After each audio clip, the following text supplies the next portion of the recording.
Hello,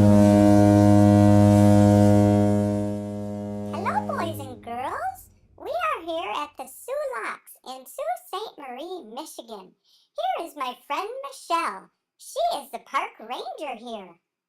What does a park ranger do at the Soo Locks? Here at the Soo Locks, I help people understand what's happening out on the locks, why the locks are here, and what the Army Corps of Engineers does both here and across the Could country. you tell us a little bit about the Soo Locks and why they're here? Well, the Soo Locks are here because between Lake Superior and Lake Huron is a river called the St. Mary's River, and Lake Superior empties out through that St. Mary's River into Lake Huron and eventually out to the ocean. Where the river runs through here in Sault Ste. Marie, it goes over hard rocks and drops 21 feet. It forms a rapids that runs almost a mile, and this rapids is impossible for boats to get through. The boats that used to have to pull over, more or less, come into a port, unload all of their cargo. That cargo would have to be carried around the rapids on a little railroad that ran down the street, and then reloaded onto another boat that was below the rapids and then carried on to where it needed to go. This process could take weeks to move anything just for that mile. Hey, I get it. So before the locks were here, it was a waterfall, and when the ships would come from Lake Superior, they couldn't go down the waterfall, so they had to unload their ship, carry it around on the land, and put it on another ship to get it down to Lake Huron? Woo-wee! Locks were built so that they could go directly in water, not have to unload their boats, and just take the same boat straight through. Michelle, can you tell us how a lock works? A lock works kind of like an elevator for ships. The boat goes in at the high level, they close the doors behind it, they open some valves to drain the water out, and when it reaches the same level as the lower river, they open the gates and the boat continues on through. Hey, that sounds like filling up or draining a bathtub. So how long does it take to build a lock? It usually takes between 7 and 10 years to build a brand new lock. We have one lock that we built in about 15 months. That was built during World War II, and they worked 24 hours a day, 7 days a week, so that they could finish it because it was important for the war effort to keep iron ore moving to the factory. What's a favorite part of your job? I like doing research and reading and learning about boats and learning about the Army Corps of Engineers and how all of that fits together into the... I write exhibit labels, I write exhibit text, I've written scripts for videos to help people understand what's happening. That sounds pretty awesome, Michelle. So, in all of your research, is there something that stands out as the most interesting thing that you've discovered? You know, I think the most interesting thing, and this isn't necessarily research I did here at the Soo Locks, but it's how the Great Lakes connect everything together in Michigan to help build our industry. The car industry didn't happen here by accident. The car industry happened here because we have iron ore, we have limestone, we have grain, and we have people all right here on the Great Lakes. Oh, and we have coal as well. And all those things can be transported across the water. And those are all the things you need to make cars and steel and refrigerators and all those things that we use.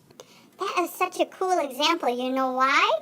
Because in our classroom, we are studying how natural history has influenced human history. So I'm thinking these rapids that were here first and the Soo Locks have influenced human history in a big way. In a huge way. That's pretty cool, Michelle. Thanks for taking the time to talk with me. I sure appreciate everything you've been teaching me. Now I'm going to go outside and watch the Soo Locks in action. I hear a big ship is coming down from Lake Superior. See you in a bit, Michelle. Here I am at the viewing area of the Soo Locks. This big ship is from Canada. It is entering the MacArthur Lock, the one closest to the viewing area here. If you watch the back end here, you can see the gate begin to close. Once this gate closes and seals up, they'll be able to drain the water out of the lock, kind of like draining it out of a bathtub. And then the ship will begin to lower down to the level of Lake Huron. Right behind the ship is Lake Superior beyond the St. Mary's River, and in the front is Lake Huron. This ship has to go down about 21 feet so that it will be at the level of Lake Huron. If you watch, you'll be able to see it up here in just a bit.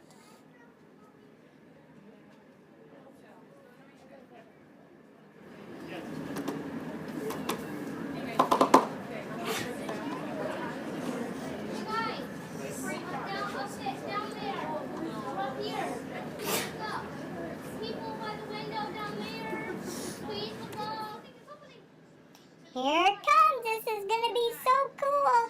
Pay attention. Do you see that gate opening there in the front of this ship?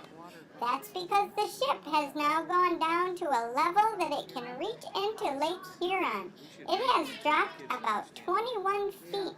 It didn't take very long, only about 15 minutes for the water to drain out of this lock to get it low enough so the ship can travel out here into the St. Mary's River, and beyond it is Lake Huron. If you watch closely, you will be able to see that this ship is beginning to move out of this lock. It is going forward into the St. Mary's River and then down into Lake Huron.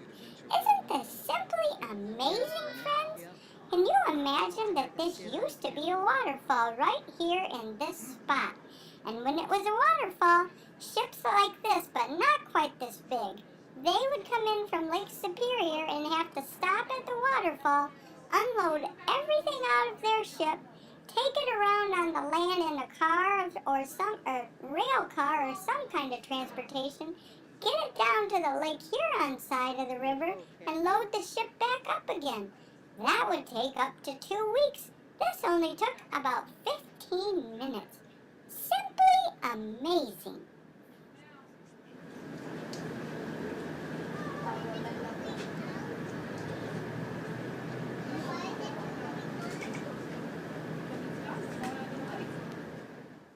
Now look right back there. You can see the gate that closed up after the ship came in.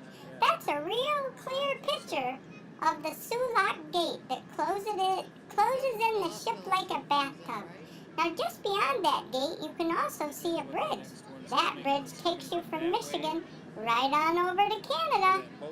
Boy, this is such an amazing thing of how natural history influences human history for Michigan. Wow, Diana, I was just out there and saw that big ship come in, and I saw the big ship get lowered from Lake Superior down to the level of Lake Huron. Is that correct?